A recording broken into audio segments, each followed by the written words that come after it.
দেশের বিমান খাতকে আধুনিক ও দুর্নীতিমুক্ত করতে একাধিক আন্তর্জাতিক বিমানবন্দর এবং এভিয়েশন হাব গড়ে তোলার পরিকল্পনা করছে সরকার। এছাড়া নীলফামারীতে এভিয়েশন হাব এবং সৈয়দপুর কার্গো হ্যান্ডলিং কেন্দ্র গড়ে তোলার সম্ভাবনা নিয়েও চলছে যাচাই বাছাই। ৫ থেকে ৬ মাসের মধ্যে বিমান খাতে দৃশ্যমান অগ্রগতি হবে বলে জানিয়েছেন বিমান প্রতিমন্ত্রী এম রশিদুজ্জামান মিল্লাত।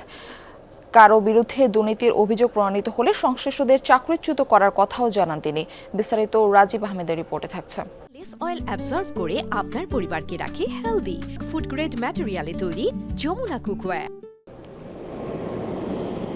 কাছাকাছি সময় একাধিক ফ্লাইট অবতরণ করলেই শাহজালাল আন্তর্জাতিক বিমানবন্দরে লেগে যায় হজবরল।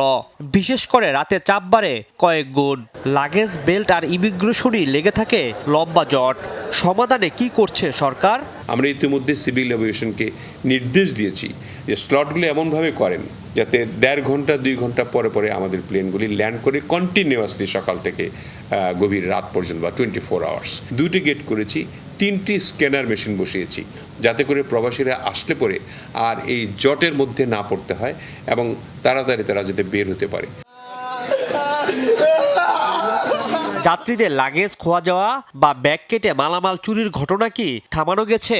প্রবাসীরা যাতে লম্বা লাইন ধরে বা তাদের থাকতে না হয়, আপনার ইমিগ্রেশন করতে তাদের লম্বা প্রবলেম না হয়, সেগুলি কিন্তু কিছু কিছু সর্ট আউট আমরা ইতিমধ্যেই করেছি। কিছু ব্যাগ কাটা হতো, ব্যাগ চুরি হতো, সেগুলি প্রথম দিকেও হতো। আমাদের 1 মাস থেকে কিন্তু এই কমপ্লেনটা আর নাই।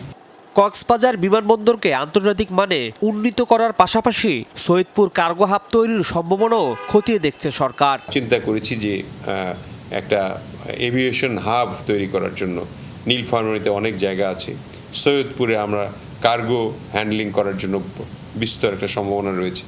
এগুলি নিয়ে আমরা স্টাডি করছি। বিদেশি প্লেনগুলি যারা রিফুয়েলিং করতে যায় অন্য জায়গায়, সেটাও এখানে করা সম্ভব এবং সেটা করলে বিলিয়নস অফ ডলার এখান থেকে আর্ন করা সম্ভব।